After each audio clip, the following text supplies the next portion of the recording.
We are good to go. Thank you. Good evening and welcome to the Finance and Claims Committee meeting for today, Thursday, July 8th, 2021, beginning at 7:02 p.m. The first item on the agenda uh, after call to order is the roll call. Um, If you can reply that you are present for the recording. Council Member David Hooverman, Present. Council Member Tom Keegan. Here. Council Member Nick Sachinelli, Present. Council Member Diana Revolus. Here. Thank you. And Council Member John Kides. Here. And Council Member Greg Burnett, myself. So we have a quorum. Moving on to item 3, which is public participation. I know we did not receive any emails related to tonight's agenda. Jeff, do we have anyone waiting to participate? Their hand raised? No, there's no one on the public side. Okay, with that, I'll close public participation and move on to item 4, which is approval of the minutes of the Finance Committee meeting. First, we have the regular meeting, which of June 10th, 2021. Do I have a motion to approve the minutes from that meeting? Councilmember Revolus, thank you. Do we have any additions or deletions or changes to those minutes? The only item I saw, which is very minor, on the first page, under participants, we have Betsy Bain's name listed twice. We have her listed under Rowayton Hilltop Homes, and then again it says Ms. Betsy Bain, Rowayton Hilltop Homes Board President. Why don't we keep the one that says Board President and just delete the first entry? Okay, hearing and seeing no other changes to the minutes, those in favor of the minutes with the necessary corrections, please show by a raise of hand. Okay, great. All those opposed? Any abstentions? So we One have one abstention. abstention. John Kides abstains. Thank you. So that set of minutes is approved. And then the second set of minutes is from the special joint committee meeting of the City of Norwalk Finance and Claims Committee and the Board of Education Finance Committee. Do we have a motion to approve those minutes? Councilmember Hooverman, thank you. Any additions, deletions, or changes to those minutes? Yes, Mr. Chairman, I was present. I was a little late. I believe it was 20 minutes late to the second meeting, but I was present. Okay, great. So if that can be added to the attendee list. Also, in that same space, it indicates that the Board of Education School Facilities and Planning, that was actually the Board of Education Finance Committee. And it should show Colin Hostin as the chairman, not Diana Carpio. So if we can correct that part of the minutes. Any other deletions, additions, or changes? Yes, David? Yes, Mr. Chairman, I believe on page 3, it'd be 1, 2, 3, 4, 5 paragraphs down. It starts Ms. Pam. I believe her last name is Loeffelman, Loefffelman. You can add that. Great, thank you. Any other changes to the minutes? Okay, hearing, seeing none. All those in favor of the minutes with the necessary corrections, please show by a sign of raising your hand. All those opposed have the same right. Any abstentions? We have one abstention, Diana Revolus. Thank you. Okay. Moving on, item 5, 6, 7, which is the claims committee claims report, the tax collector's narrative, as well as the tax collector's monthly report. So over to Lisa B. Good evening. Can you hear me? Yes, we can. Okay, great. Good evening, folks. Fiscal year is over. The prior one, the new one has begun. I have mostly good news, and that is that we did close our year out where we thought we would. I apologize for the lateness of the reports. We actually didn't finish putting all this together until today. You're going to notice that you're having two spreadsheets this month. You're going to have the 2019 grand list that we wrapped up with month 12 of 12, and you're also going to have the beginning of the new grand list, which we started collecting. We brought in $14 million before the bills were even technically due, because we got our new bills in the mail the third week of June. So following up with last year first, 98.81% of our $250.8 million adjusted levy, which is pretty much where we expected we were going to be. Not too bad considering we had COVID last year. And then with regard to the new year, we brought in about 4% of our levy in June, like I said before the bills even went out. And the real big news now at this point is full steam ahead into the new fiscal year. So our bills went in the mail the week of June 21st. We had a very busy end of June. We had a very busy first week of July. Customers are coming in and paying. Our window is open from 8:30 to 4. There were no major issues with the new billing, thank goodness.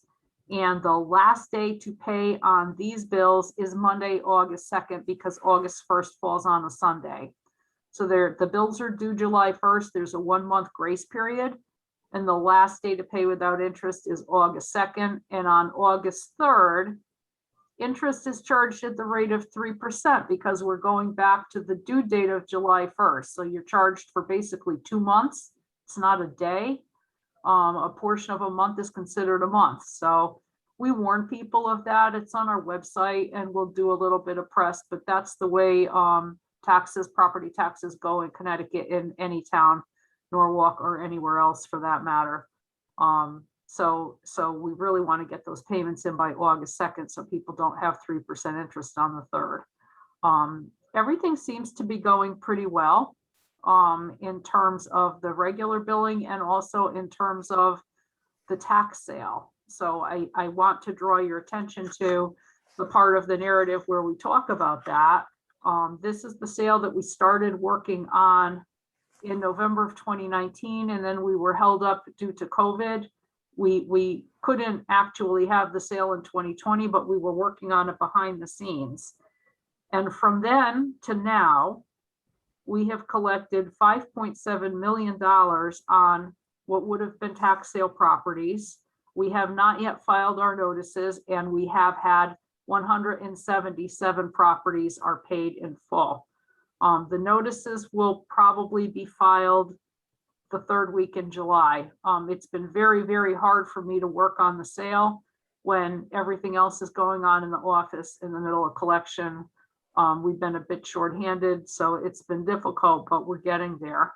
The typical way that we publicize it with the boards and the website and so forth, with the help of the IT department, that's all happening. We just kind of do everything at once. We file the notices, the website goes live, everything happens on the same day. That will happen later this month, but I'm pleased to be able to report that many properties have paid. The sale is already a success, basically, even before we file the notices. I don't know exactly how many properties are left. It's fewer than 100, but probably more than 90. I'll know more after we get through the mail that we're working through now, because a couple more came in the mail. And just as a review, the reason why we do this, the purpose of the tax sale is absolutely positively not to try to seize property, to transfer ownership of property. It's a collection enforcement method meant to compel the property owners or those with liens on the property to pay the taxes due. It's a collection enforcement measure. That's the whole purpose of the tax sale. If we didn't have to sell any properties at all, and we collected everything that was due prior to the sale, we would be pleased. The reason why we do this is to maintain a high current tax collection rate, which was the first paragraph of this report, because a high current collection rate and high back tax collection rates mean a lower mill rate. And that means tax relief for every taxpayer, whether they own a motor vehicle, whether they rent, whether they own property. If the Board of Estimate can set a lower mill rate, that's money that people don't have to pay in taxes and get to keep in their pockets and spend on something else. So that's why we do this. That's why we go through all this work. And it's not meant to strong arm anybody or to be negative in any way. It's just our statutory obligations as tax collectors. That's the role we play in the city. So as we launch into this endeavor, I'm looking for your support and backup when you may receive complaints from the customers, from the taxpayers about why they're still included in the sale. We don't do payment arrangements. The payment arrangement is July and January installments are due. And once you're delinquent, we enforce equally against everybody.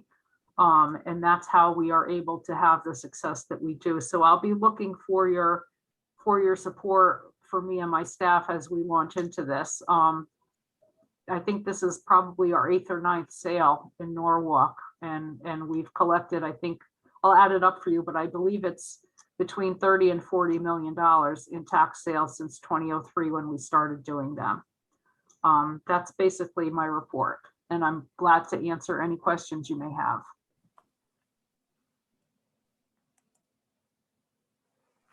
Great. Thank you, Lisa. Any questions? Yes, Councilman. Mr. Chairman, yes, thank you, Mr. Chairman. Lisa, I have a question, and this is, struck me, and it was something I just want to understand better. We collect taxes in, say, 2017, and then in 2020, they file a grievance or whatever. I'm sorry, I don't remember what the term is, and then it's ruled in their favor, and we have to give that money back. Where does that money, do we have a contingency that money is drawn from? How does that impact then the current fiscal year's budget as we move forward each year? I'll start to answer part of it, but I think that the CFO will also respond. Thank And you. the answer is basically, it depends, but let me give you an example. Okay, you can have a property taxpayer who will file an assessment appeal. In the meantime, they're obligated by statute to pay a proportion of what they're being billed.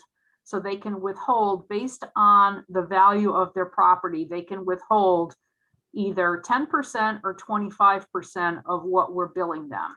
And we are precluded from taking enforcement action against them for the balance. So for example, if they had an assessment, I believe it's over 700,000 or something like that. I don't remember what the details are, but they're required to pay 90%. I can't go after them for the other 10. I have to sit back and wait for the court to do its thing. Once the court makes a judgment, once there's a settlement or a ruling in the case, the city, the office of the assessor, works with the Corporation Counsel and the court and the appellant, the taxpayer, to come up with a way of going forward with what we owe them and what they owe us. So if they basically win and we have to give back money or give them credit, they've already paid on some of those prior years. We've posted those payments. We now have to make an adjustment. So now we get the certificates from the assessor's office, and my office says, okay, now it looks like on the 2018, 2019 grand list, maybe all the way back to the 2017 grand list, it now appears that that taxpayer has overpayments because the court said they paid too much. So we can take those overpayments and we can put them forward onto their 2020 bill if that's what they stipulated in the case. which is what we just did with a lot of these cases. So we had payments that were taken in 2019, in 2020, even in January of 2021 on old taxes. And now we have the new taxes on the system. We take those credits that we owe those people and we apply them to their new bill so that they owe less now in July of 2021. That's how the bookkeeping end of it works in my office. In terms of what happens with Henry's budgeting and where that money actually comes from, I'm going to let him talk about that because I don't know. But that's the answer to how it works in our department. Thank you, Lisa. Absolutely correct. I mean, Lisa's the expert from her perspective. The vast majority of these settlements are handled prospectively, where we will have reductions going forward in our collections. So it doesn't involve payments out. Having said that, we have a revaluation 5-year cycle. And what happens is the challenges are the highest the first year after the reval, and then trail down over a 5-year period until the next revaluation. We established a $3 million reserve. So the last reval was October 1st, 2018. That's fiscal year 20. We established a $3 million reserve. Bill Ford was hired as the new assessor in January, and he wasn't involved with the revaluation. So in year 2, he suggested we keep a $3 million reserve. And now for fiscal year 22, for this coming year's budget, we've reduced that to $2.5 million. We've done analyses that said, I just made presentations to the rating agencies to show the impact of the challenges and the losses. So when we lose, there's a certain amount that's written down, and then you have to take it times the mill rate to determine how much revenue we're really losing. For the first year of the cycle, fiscal year 20, we lost about $1.5 million. It was about 53% of our reserve. The next year, fiscal year 21, based on the losses, it was much less. It was less than $1 million. It probably was in the order of 20% of our $3 million reserve. So we reserve to protect our budget. Most of the settlements are handled prospectively so that when we go through the budgeting year and we determine what's the net tax levy, we're already reducing it for that settlement. So therefore, we adjust the taxes prospectively. There are times, as Lisa indicated, where they've overpaid or the amounts are so large. When you hear of very large valued properties that won, and that's when we have to write a check for a significant amount. And that's part of why the $1.5 million went out. So it starts with Lisa. It's also part of Corp Counsel and the tax assessor negotiations. And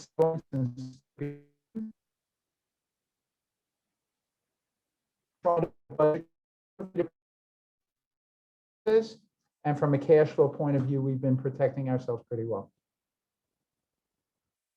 Thank you. I'll also add, sometimes you have a property that changes hands. So in that case, the credits going forward aren't really going to benefit the person who paid the money out. So in cases like that, where there's been an ownership change or some other reason why we have to actually issue a check, you've actually voted fairly recently on some cases like that. So you're going to see things like that from time to time, where we have to issue a refund because it goes back to someone who paid and doesn't owe any more money that we can give them credit for. Thank you for those explanations. You're welcome. Welcome. Any other questions?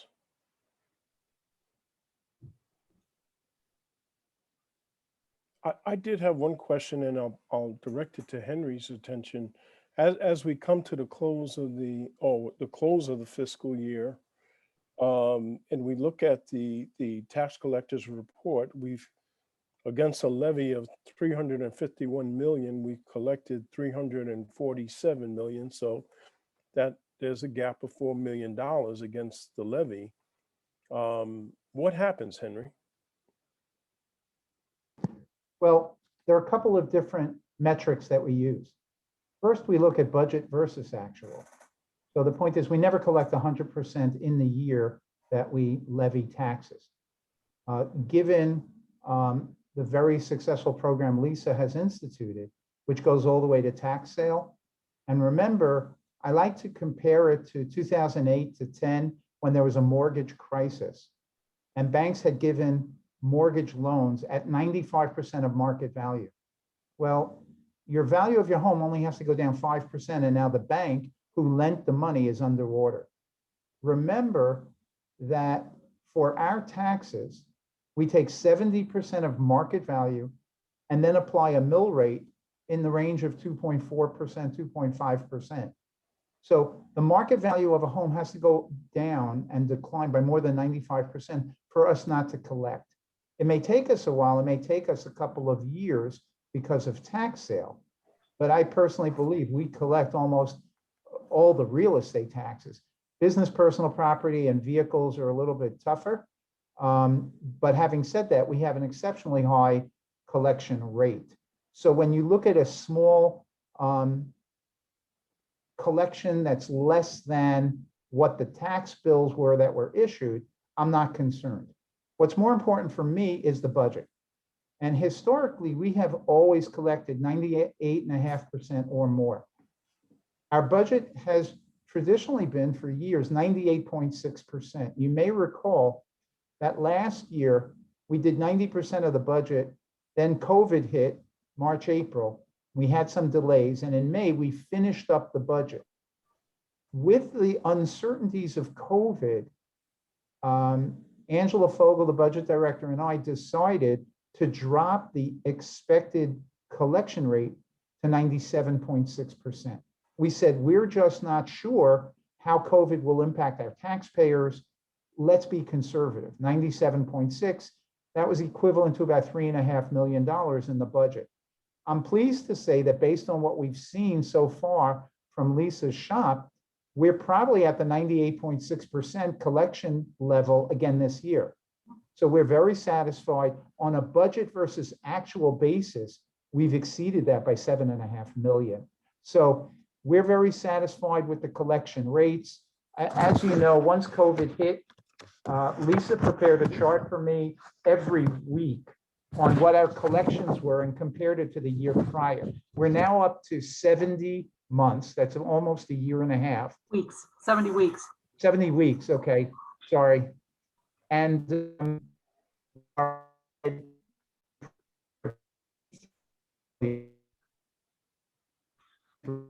are several change.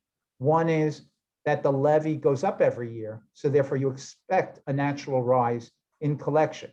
Also, last year at this time, we had the extended grace period where, although we issue bills for July and there's no penalty till August 1st, last year there was no penalty till October 1st. Now, 50% of our taxpayers pay through escrow agents like banks, and they pay on time during that first month, but there was a lag on some of the other collections. So the very heavy collection in June this year might not be comparable to last year with COVID. But we're monitoring it from Lisa's perspective of what's the levy, how the adjustments are making, what's the percentages. And then I do it strictly on a cash flow basis. And it seems to be holding up well, no jinx, and we hope to continue that progress. Thank you so much. Welcome. Any other questions? Okay, so item 5, which is the claims committee's report, we had no claims over $10,000, so that item is for information only.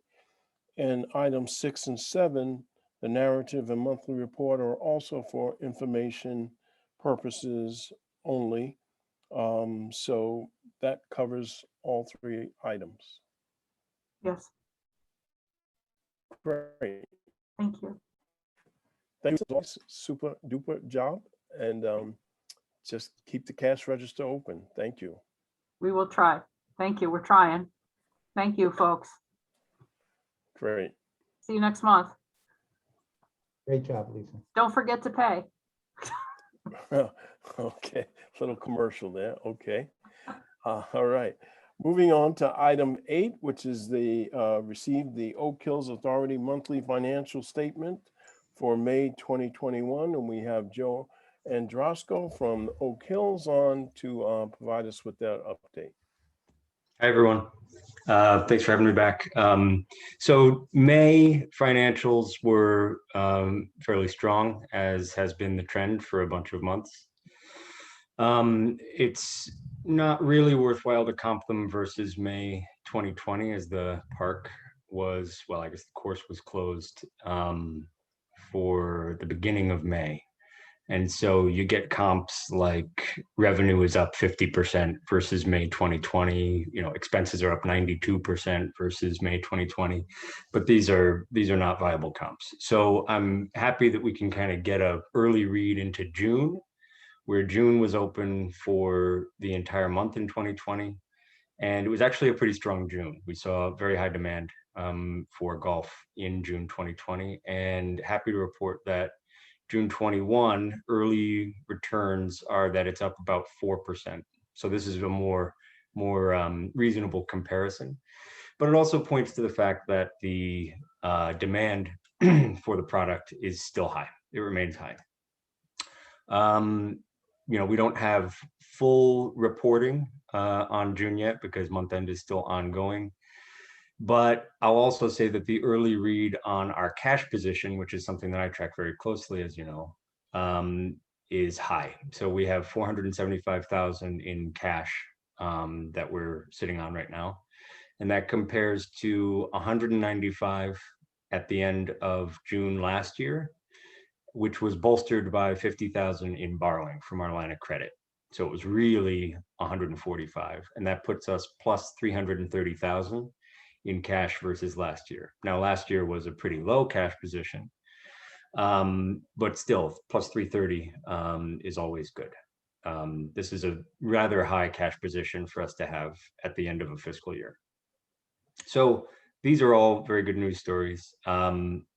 The kind of translation of that into where we plan to go from here, as we've finalized our budget in June, and I believe we've delivered it to the finance department in the city.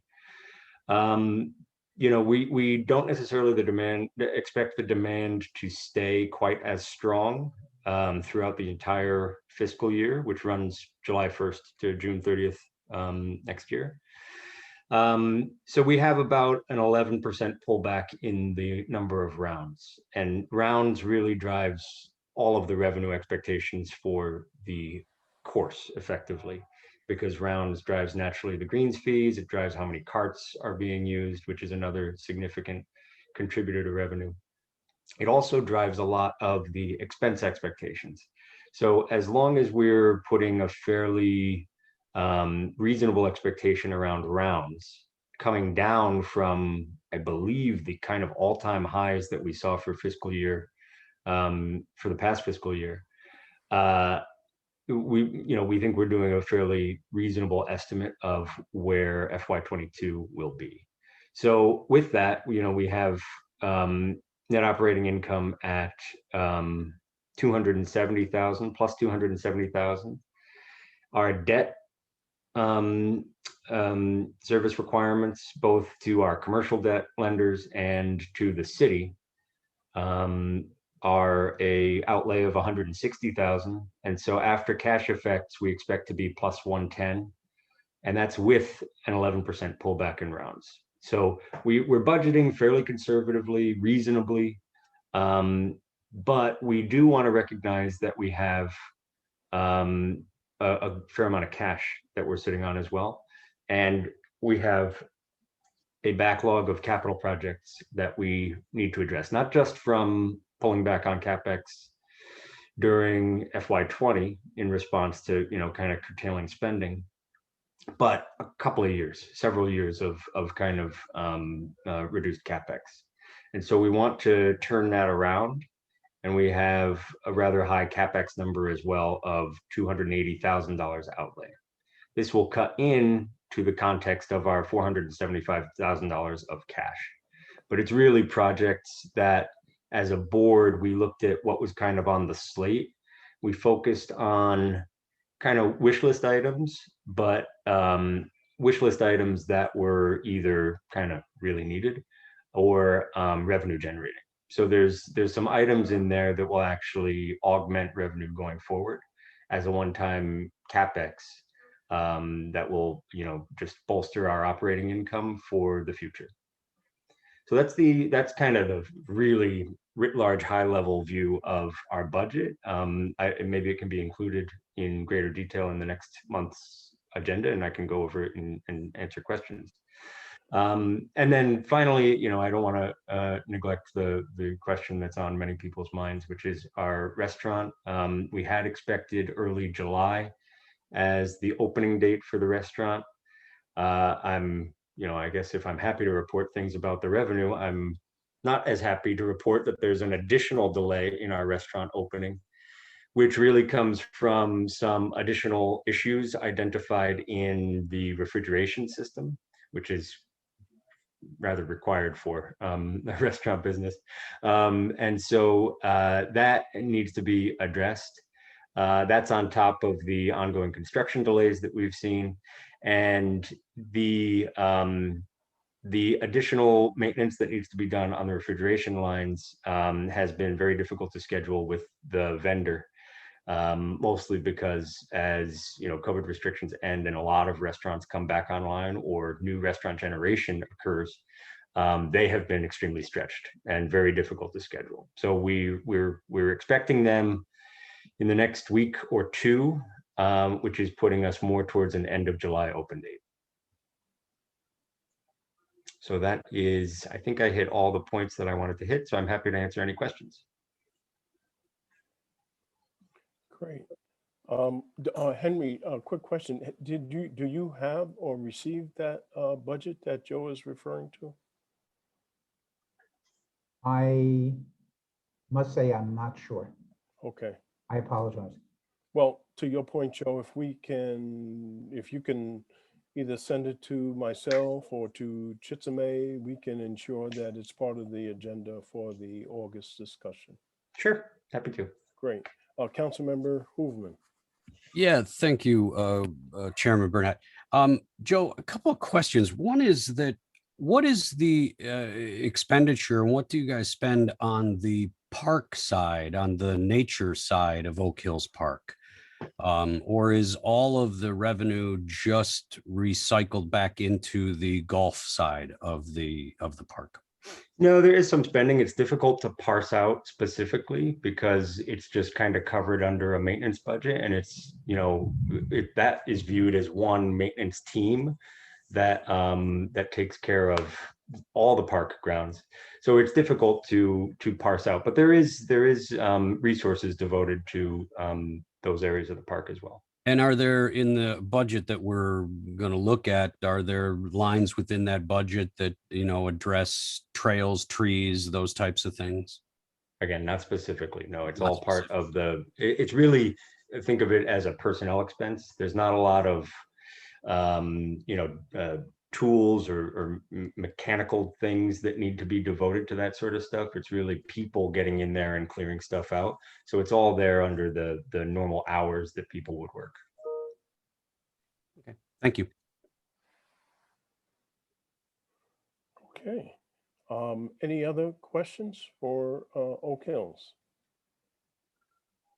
Yes, David. Chairman Burnett, sorry, one more question jumped into my head. This may be a question for Rex and Park. Is Oak Hills Park going to be part of this Parks Master Plan that we're working through right now? I'm not aware of such a master plan, but I would hope so. a park in Norwalk, and we would hope to be, somehow. Well, you internally take care of all the maintenance and everything. So Rex and Park doesn't actually come out and do that work. That's part of the Oak Hills Park Authority, correct? Correct. Okay. Yeah, I'll reach out to that committee and find out. Thank you. Okay, thank you, Joe. Thank you for that update. And we'll add the budget to the August meeting. And this way, committee members can review that and come with any questions that they might have. So we appreciate that. Great. Thank you very much. Great, thank you. Moving on to item 9, which reads as follows: authorize the purchasing agent to issue purchase orders to SHI State of Connecticut Contract 2018011-02 CREC for the procurement of Duva, I think I pronounced that. Juva. Druva, okay, Inc. software for cloud backup solution for an amount not to exceed $62,452. Account noted. This is a budgeted IT capital item, no special appropriation required. Do we have a motion on this particular item? Councilmember Keegan, thank you. And we have our Director of IT, Joyce Liu, on the call with us, along with, I believe, Jeff Adoro is also on to address any questions on this item. So Joyce? Oh, hi, good evening, everyone. So this project is for the replacement of our aging backup system with the Juva company, the software. So we begin with this project because our current backup appliance is old and out of date, out of support. We realize that our current archiving method is really outdated. So we are looking for more advanced technology, and with limited IT resource, the new software, we want that to be easy for us to manage and have a faster restore time. So backup is a key of a part of the IT daily function. We do daily backup, weekly, monthly, and yearly, and some yearly and yearly. So this become to looking for a good backup solution become really our number one item on our to-do list. So we come in to searching for multiple vendors, and eventually there's a pros and cons, eventually choose Juva. So Juva is a company that run on AWS, which is the Amazon Web Services, which is Amazon is now the market lead for the data backup. It have a 40% of a market share on the data backup. So we felt like with Juva is married together with AWS, is integrated closely. And when we store the data in Juva, the data is encrypted, secure, and we have a multiple copy cross region. So the money we're asking to spend, the software is around 20K. The rest of us 42Ks are for the cloud storage based on the current size of our software and our backup. So I'm joined here with Jeff Odor. He is the lead person to do the research on all the softwares. And so if you guys, community member have any questions, please feel free to ask. Yes, Councilman Sachinelli. Why did we choose? So we did segmented cloud, and Druva is exclusively the software solution. Is there a cost for hardware on Druva? I'm not familiar with Druva. No, there isn't. It's purely SaaS, software as a service. Mm-hmm. Okay. And in terms of egress fees on AWS, what's the cost to restore? There is none. It's flat. Okay. And then what type, so in terms of retention, what retention do we capture? So it doesn't matter. It's just it's tiers, how much data you're storing. They don't bill you on retention. But Just how much, amount- how long are we keeping it? So good question. So for FOI purposes, our retention period, I believe for the city is 10 years, I think, long-term. So Druva does have archival, cold storage that they can bill us based on that amount of time. But what we're doing, this is a different project. After a year, we're gonna connect the Druva software to Wasabi. I'm not sure if you're familiar with it. They are also an archiving, just software only cloud solution. And they have, they're gonna hold our backups for the remainder of the time to meet those FOI requirements after that first year. Okay, and if we need to restore, are we working with Druva or are we working with AWS? If we need to so Druva sits on top of AWS. They leverage AWS. So by using Druva, you're using AWS essentially. So if we need to restore, if we're restoring data, if anything is quote hot, something, most of our restores happen to data that is relatively new. Maybe if we need to go back a couple of days, it's very rare that, sometimes you get an FOI request, you have to go back a couple of years, but it's very rare that we do that. All that is going to come from Druva. If it's long-term, something like 3 years, then we'll go into Wasabi. What about like 3 days of system outage? Who like, are we able to capture like a 3-day-old image and virtualize that off of Druva, or is that in AWS? Yes. No, that'll be off of Druva. So, and is the Board of Ed looking at something like this as well, or what's? I'm not sure. We were working on this on the city side. Right. Joyce, wouldn't it make sense to wait until we had the CISO onboarded to do to make an investment like this? Because I'd imagine we want to look at it for both the city side and the Board of Ed side, right? Right, but our data is stored separately, and they do have. I think there are also RFP on their email. I think email backup, so they do have an RFP on separate project. But this is the backup for the city side, and it's the thing is right now our current backup appliances is really down, and there's no support, and we realize there's several stuff that we cannot back it up successfully without a manual effort to it. And so with a really limited resource, we felt like we need to address this issue immediately. And currently we're strictly on physical appliances, like we're on-prem only for our backups? Or are we?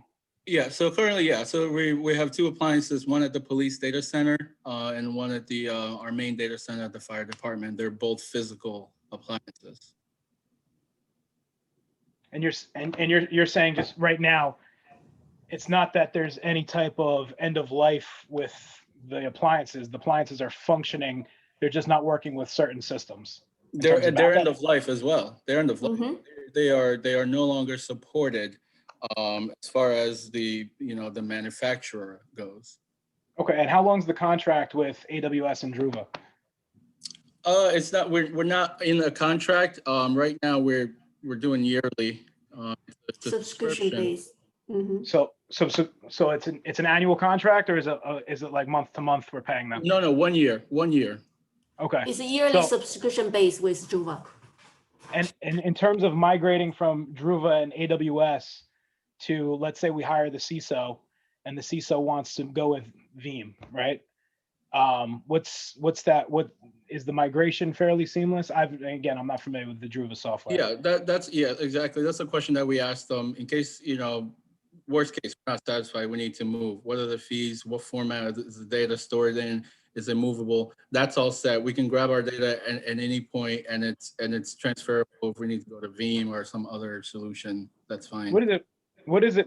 What format is it stored in? So I don't know.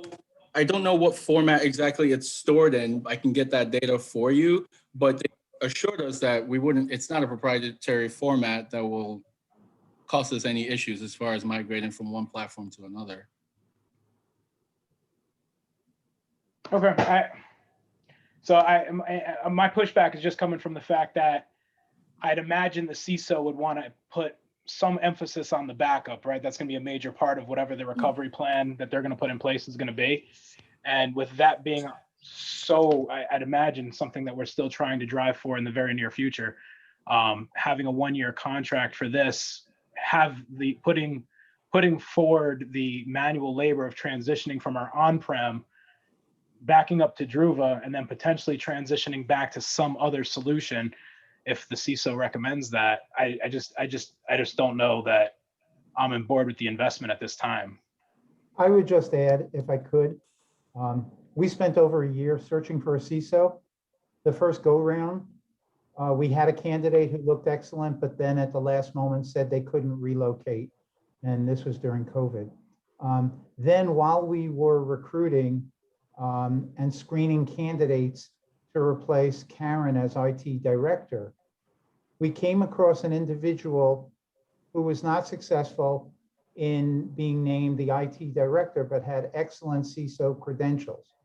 And we considered that individual. We went through a process. We vetted them with all the questions that we had asked all the CISO candidates, but in the final review, they were not selected. So we spent a whole year and we don't have a CISO. And I think we would have expected to have a CISO on board, but now we have compelling reasons that we have to make actions and change when hardware and software are at end of life and we can't wait for a CISO.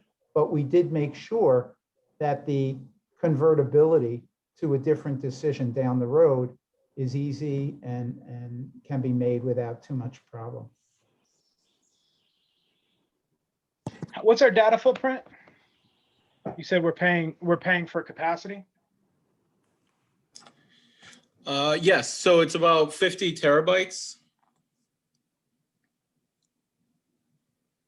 And then the 62,000 is going to be the cost spread over the year or just for implementation? It'll be for the year. Okay. All right, no further questions. Thank you. Thank you.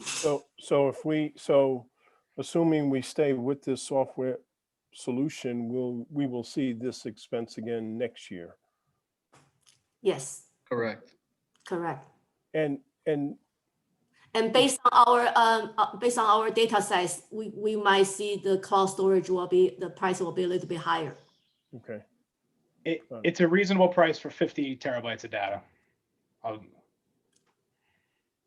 And if you could just further expand without exposing anything, the critical nature of doing this now versus, as was stated, waiting till personnel changes took place.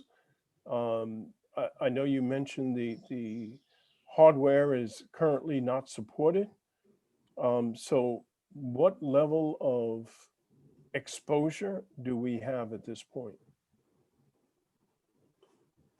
So with any unsupported device, you have, the traditional patches that you need in case there are any vulnerabilities that come out, in case the device actually fails, hardware, software. If you're under support, you have a person you can call, you have, different services that you get to make sure you back up and running fairly quickly.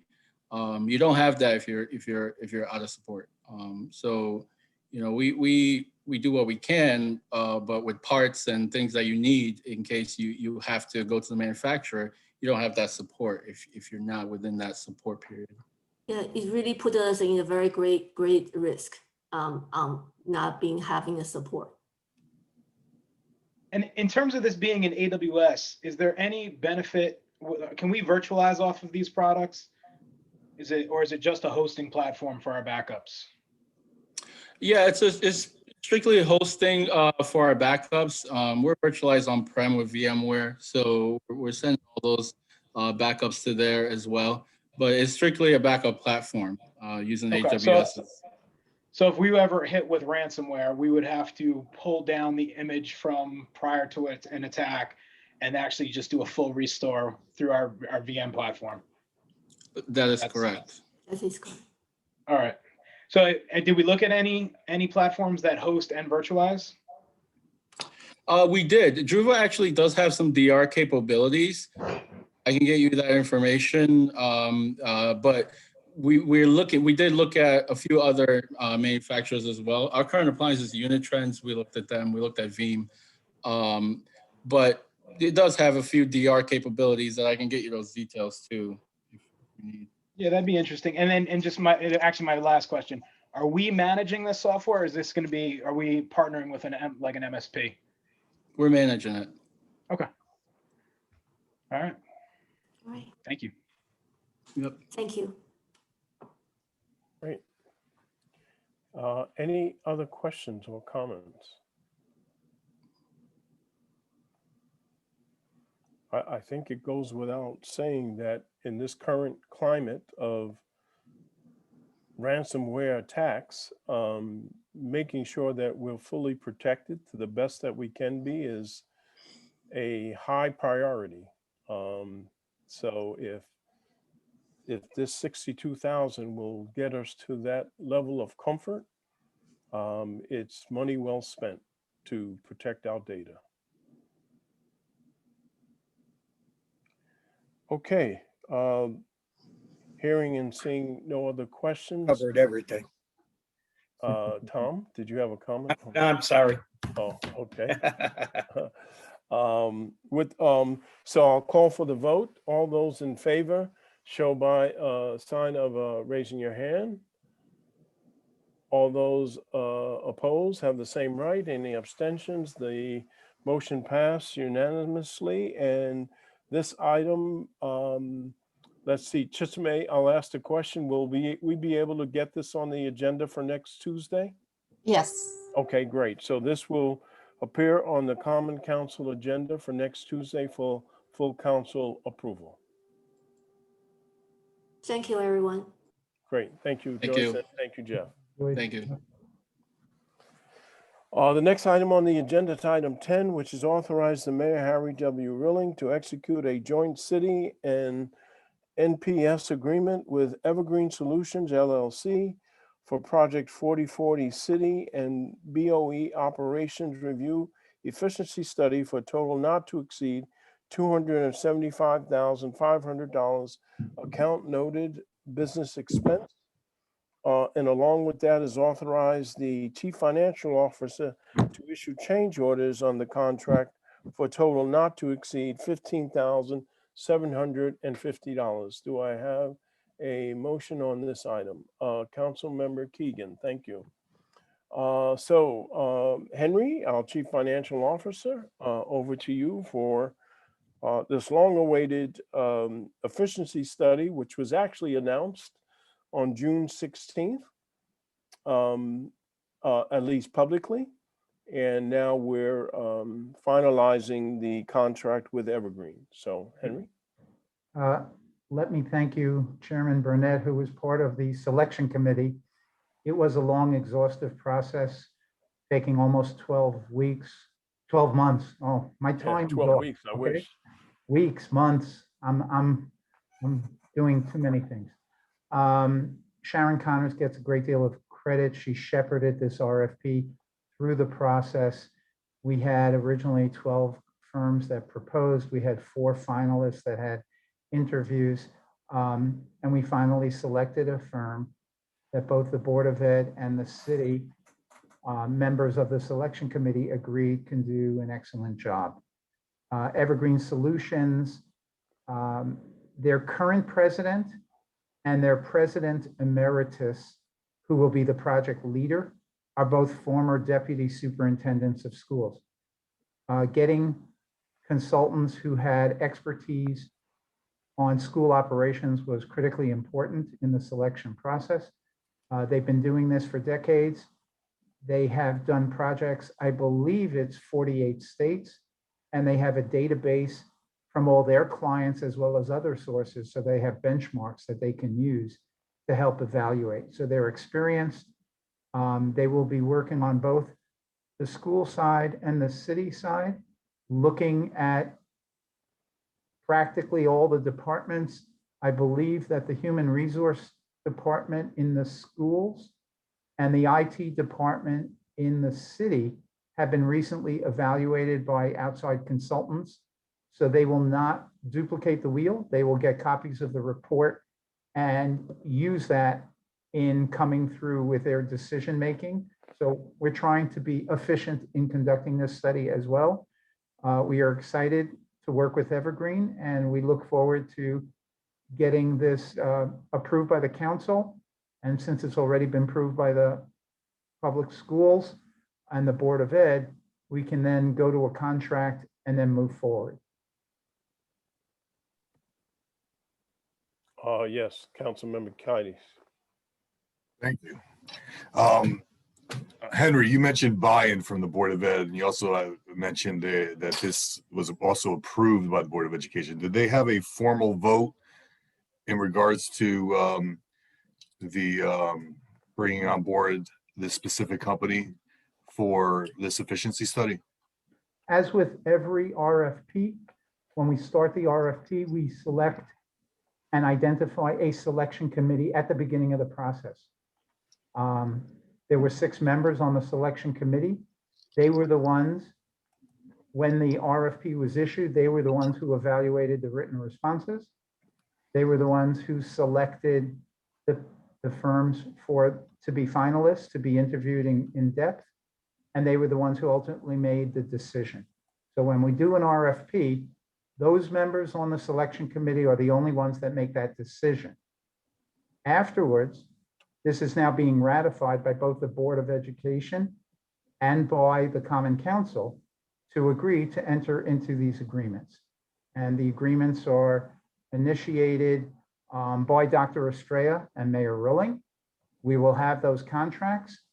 I think it's one contract that will be signed by both parties, by both the schools and the city. And that's how the decision-making worked. Well, that's good to hear. I mean, this is one of the situations where I hope I'm proven wrong, and some useful information actually comes out at the end of this. Okay, and will this be on Tuesday's council agenda if it's passed tonight? The answer is yes. And John, if you go into the package, you'll see on June 3rd, Tom Hamilton drafted a letter to Colin that went to the Board of Ed for approval by the superintendent. So in answer to your question, yes, the Board of Ed has signed off on this, because we're actually, the cost for this $275,000 contract, $118,000 will come from the Board of Ed, and $157,500 will come from the city for the total amount. So we're both putting in finances towards this effort. Okay, because originally I believe we were absorbing the entire cost, but you're saying that's changed since then. We're absorbing, I don't want to say whatever the effort. I didn't hear the numbers you just said, but we are splitting pretty much the cost with the Board of Education for this study. We're both contributing towards the study. Okay, well, that's good, because I know that was a concern of the Board of Education, because, you know, I'm familiar with studies and so forth, and usually when footing the bill is the one that gets say on how it's run. And I know that was, like I said, a concern of the Board of Education. Hopefully, with us both pitching in, that this can be actually a collaborative effort. And you know, I mean, I mean, one of the key things that we did, which extended the modified contract to ensure it went beyond. Initially, it just said City of Norwalk, and we expanded the contract to say City of Norwalk and Norwalk Public Schools. So all of the wording within the contract and the proposal, the RFP, included both names, because we're both contributing and have a say in this efficiency study. well, my last question is, I know this RFP review process happened a while back, and there were a couple companies that made it to the final cut. I guess my question is, did we go back out to RFP, or this is the original RFP that was sent out many, many months ago? This was the original RFP. Okay, It was never changed. And it was just a lengthy process because it was both sides and we needed approvals and agreement from many people. no, I understand the, the political explanation for it. No, I get it. I was just curious to sound, now that you were saying that it's a dual, collaborative, both sides are paying for a portion of it. So I didn't know if we actually went as far as going back out to RFP and bringing in new people. I haven't heard of any follow-up conversations, so I'm just curious.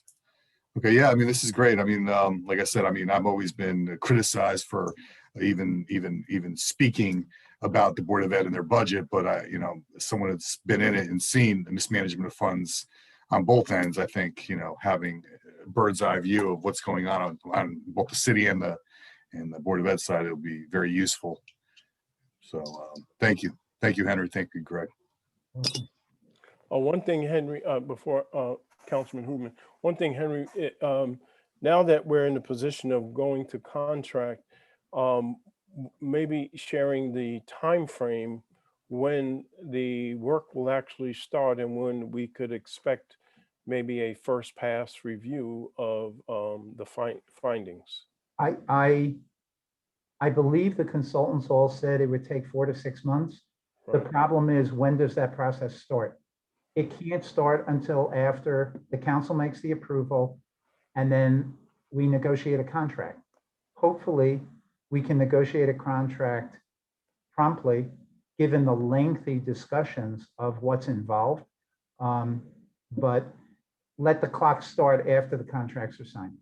Great. I just wanted to share that time frame with everyone, so Sure. everyone knows that once we get to that point, we can start counting for the 6 months before we see something. Right. Councilmember Hoopman. Thank you, Chairman Burnett. Just real quickly, first thing is a comment that I want to make, and it's really to you, Chairman, and you, Henry, that just to say thank you for the work that you did on putting this together and bringing it forth. I think that this, and I want to thank the Board of Ed and the Finance Committee and anyone who was involved from the Board of Ed side too, as well, because I think this is a huge step forward for us. And we've been talking a lot about collaboration. We've started to have these quarterly dialogues among committees that, have a certain synergy. And I think it's important. This is another step forward and hopefully yields some savings for the city and finds places where we can, realign and save money and be able to by saving that money, be able to then allocate those resources to areas that they're needed. So I'm very hopeful. My hope is that based on that time frame, that was the question that I was going to ask, was what the time frame was, but based on the time frame that you just identified, Henry, that we're able to utilize a report of this nature going into the next budget cycle, and that it'll help us as we move forward coming out of COVID and bringing the city forward. So thank you. You're welcome. Thank you. That's the hope. We had expected originally that we would have had a study this past year, and because of COVID and the process, it took longer. We're hopeful that we have meaningful recommendations before we finalize next year's budget. I would just say, as a comment, I used to do these consulting studies when I was with a consulting firm, and I've commissioned some of these studies as an executive. There are 3 big areas that I think are critical. The first area is the selection of a firm, and we've gotten that done with a firm that's independent and expert with experience having done this. The second is the scope of the work, and we had long discussions and negotiations about the scope. The schools were adamant about not having pedagogical issues as part of this scope, and we agreed. What gets taught in the classroom and how and why is absolutely the purview of the schools. However, the finances and the operational costs of delivering these services, as well as all the other services, are sort of fair game. That's what efficiency means. That says you have a mandate to deliver certain services, you are providing educational services, and we all agree you are the experts. But the question is, how do you do it? And we're just trying to make that done efficiently. The third hurdle is after we get the recommendations and making sure that there's implementation. I can tell you personally, I created a $1 million strategic plan for a client 30 years ago that sat on a shelf, and the client was demoted. So consequently, if the commitment is there and we go through this process, I expect the city and the schools will benefit greatly. I will also add a nice compliment we got from many of the responders. They said this is one of the first times they've seen a city and Board of Ed agree to do a process like this voluntarily. And they said it's a mark of an organization trying to do the right things, and they're excited about participating in such a study.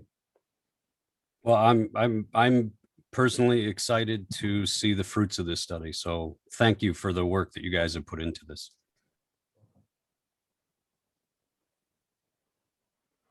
Are there any other questions or comments related to the efficiency study?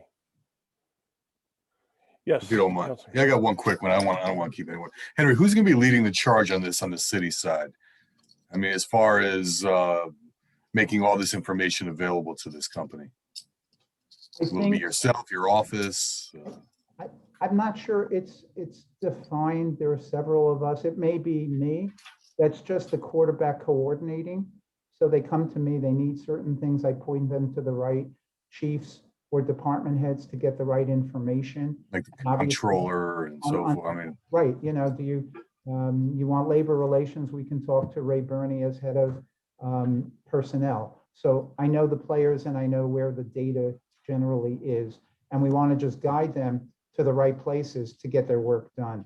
And obviously there'll be a lead quarterback on the school side to direct them to the right parties. That's how these studies are generally done. right. And I'm sure you can attest to this, where the more you put into these studies, the more you get out of them. I mean, without proper direction, I mean, this thing goes nowhere Well, quickly. the key is getting experienced people who have a knowledge and understanding. So they ask the right questions. It may not be obvious. And they're saying, where is this data? Where are these information? You have to file certain reports. Where are they? What are the numbers?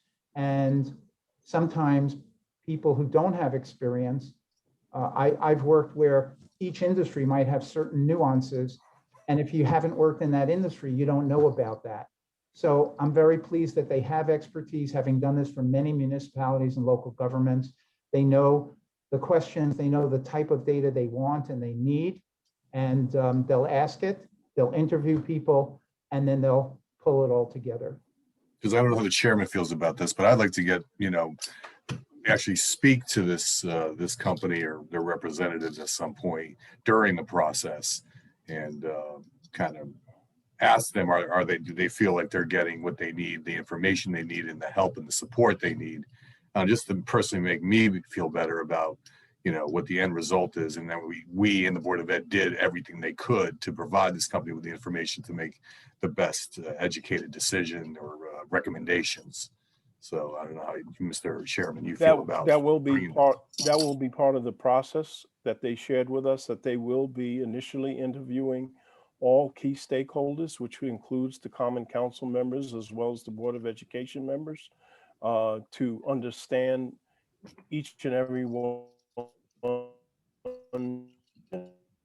the study. So we have an opportunity to provide our input, to your point. Great, thank you. Thank you, Henry. Thank you, Welcome. Chairman. Okay, if there's no other questions or comments, I'll call for the vote. All those in favor of item 10 and 11, please indicate by raising your hand. It is unanimous. Thank you. I see no nays or abstention. Is that, Tom, is that an? Oh, okay. So the He's voting twice. item is passed, and we'll move to the Common Council next Tuesday for full council approval. So now, moving on to item 12, I think, Tom, you were proactive in saying motion to adjourn. Thank you very much. To adjourn, please. Thank you. Thank you. Great. All those in favor? Yeah. Thank you. We are adjourned at 8:11 PM. Thanks, everyone. Have a good Thank You night. were right, Henry. I voted twice. You must be from Chicago. No. See you later. Okay. Hey, everyone have a good evening. Thank That's you. a very rank choice of you. So there you go.